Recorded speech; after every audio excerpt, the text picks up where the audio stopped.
देश में जगह जगह पर फहराया गया तिरंगा। जेएनयू में देशद्रोह के आरोप में गिरफ्तार कन्हैया कुमार के समर्थन में जेएनयू के छात्रों और शिक्षकों ने तिरंगे के साथ कैंपस और मंडी भाव से जंतर मंतर तक सद्भावना मार्च निकाला। इसी के साथ अखिल भारतीय विद्यार्थी परिषद ने देशद्रोहियों के विरोध में दिल्ली, कोलकाता से लेकर बेंगलुरु, मुंबई और जम्मू समेत देश भर में कई जगहों पर तिरंगा रैली निकाली। केंद्रीय विश्वविद्यालयों के कुलपति के साथ बैठक में स्मृति ईरानी ने फैसला लिया है कि इस दौरान केंद्रीय विद्यालयों में तिरंगा लहराना अनिवार्य है। जेएनयू के समर्थन में नारे लगे कि आतंकवादियों को शहीद बताने की बात की है, उसके विरोध में पूरे भारत देश में ऐसी मार्च चल रही है और पूरे भारत देश में हम ऐसा विरोध करेंगे। किसानों की आत्महत्या फैशन। मुंबई के बीजेपी सांसद गोपाल शेट्टी का विवादित बयान। कहा किसानों की आत्महत्या फैशन चल रहा है और ये एक ट्रेंड चल रहा है। साथ ही उनका मानना है कि ये एक कंपटीशन है जिसकी वजह से किसान आत्महत्या करते हैं। तो वहीं गोपाल शेट्टी ने अपनी सफाई में कहा कि सरकार की तरफ से स्पर्धा चल रही है, जिसकी जगह पर मुझसे गलती से फैशन शब्द निकल आया कि मेरा ये कहना था कि सरकार को इसी विषय पर काफी गंभीरता से सोचना चाहिए, न कि पैसे बांटें। राज्य सरकारों में इन दिनों में स्पर्धा चल रही है। अब ये स्पर्धा के जगह पे मेरे मुंह से फैशन ये शब्द निकला होगा तो उसका ये बखड़ा खड़ा किया जा रहा है। मैंने ये बताया कि एक राज्य सरकार अगर किसानों की आत्महत्या होती तो 5 लाख रुपए देते तो दूसरे राज्य में 8 लाख मिलता है, तीसरे राज्य में 9 लाख मिलता है। ये स्पर्धा जो हो रहा है ये नहीं होना चाहिए, क्योंकि किसानों ने आत्महत्या नहीं करना चाहिए। इसलिए लॉन्ग टर्म बेसिस पे हमको कोई ना कोई सरकारों ने कार्यक्रम करना चाहिए। ये नहीं कि हम किसानों को पैसे बांटे। ये मुझे कहना चाहिए था।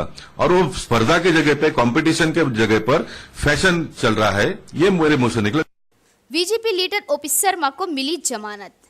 बीजेपी लीडर ओपी शर्मा से पुलिस ने करीब 8 घंटे पूछताछ की, जिसके बाद बीजेपी लीडर ओपी शर्मा ने पत्रकारों से बात की, जिसमें उन्होंने कहा कि पाकिस्तान जिंदाबाद और हिंदुस्तान मुर्दाबाद के नारे लगाने वालों को रोकने पर ये परिणाम है तो ये शर्मनाक है। आइए जानते हैं क्या कुछ कहा ओपी शर्मा ने। आज 11 बजे से पुलिस के द्वारा इंक्वायरी स्टार्ट हुई और अब करीब 7 बज रहे हैं, तो 8 घंटे मुझे यहाँ डिटेन रखा गया। जो एक बयान जो आधे मिनट का था वो बार बार पूछा, उसके बारे में मैंने बताया। अब यदि इस देश में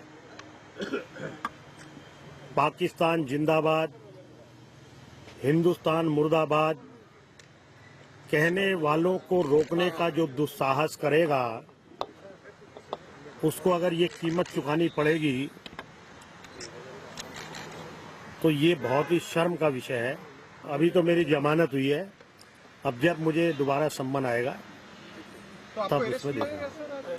नहीं, अगर जमानत है तो अरेस्ट ही होगा कागजों में। जेएनयू की आग पूरे देश में। जेएनयू का बवाल पूरे देश में फैलता नजर आ रहा है। जेएनयू का मामला दिल्ली से लेकर बनारस और पटना तक फैल गया है, जहां यूपी के लेफ्ट कार्यकर्ता और उनके विरोधी कार्यकर्ताओं के बीच झड़प हुई। ये बवाल यूपी के बनारस में आईसा और एबीवीपी के बीच हुई। पटना में भी ऐसा ही कुछ दिखा। आरजेडी अध्यक्ष लालू प्रसाद यादव ने बीजेपी और आरएसएस पर तीखे निशाने साधे। दरअसल पटना में एआईएसएफ के कार्यकर्ता कन्हैया कुमार के समर्थन में निकले थे, वहीं आरजेडी के कार्यकर्ता भी उनके समर्थन में सड़क पर दिखे, जहां पुलिस ने उन्हें रोकने की पूरी कोशिश में नजर आई। मुंबई में हुआ राजगढ़ लेबर का यूनियन समारोह।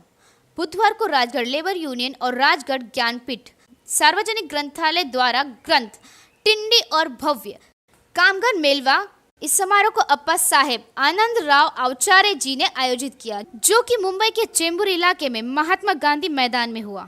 जय महाराष्ट्र।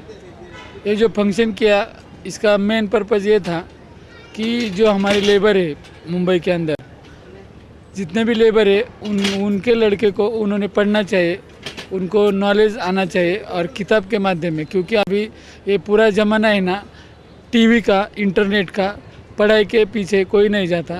ये हमारा मेन पर्पज़ है कि ग्रंथालय के माध्यम से हर लड़के को एक अच्छा से अच्छा मैसेज आना चाहिए। इसका जो कार्यक्रम हुआ आचार्य सर के नेतृत्व में, वो एक सरकरा योग था, क्योंकि इसमें लेबर यूनियन का भी कार्यक्रम था, उसके साथ लेबर लोगों के घर की भी समस्या थी और उसके साथ लोगों में ग्रंथ के बारे में जो आजकल जैसे उन्होंने कहा कि लोग व्हाट्सएप पर ज़्यादा वक्त बर्बाद करते हैं और पढ़ाई पे कम ध्यान देते हैं। ये जो प्रोग्राम है हमारे अपने महाराष्ट्र की जो मागासवर्गीय और बहुजन समाज के कामगार लोग हैं ये असंगठित रहते और ये कामगार लोग असंगठित रहते बम्बई में आने के बाद उसको जो रहने का प्रॉब्लम होता है, खाने पीने का जो प्रॉब्लम होता है, तो महाराष्ट्र के सब लोग मिलकर उसको जो एक ही इकट्ठा करते तो शासन दरबार ही कोई मांग मांगते हैं तो वो तुरंत मिल जाए, इसलिए वो प्रोग्राम रखा है। Janki Swarnkar, India live news, Mumbai.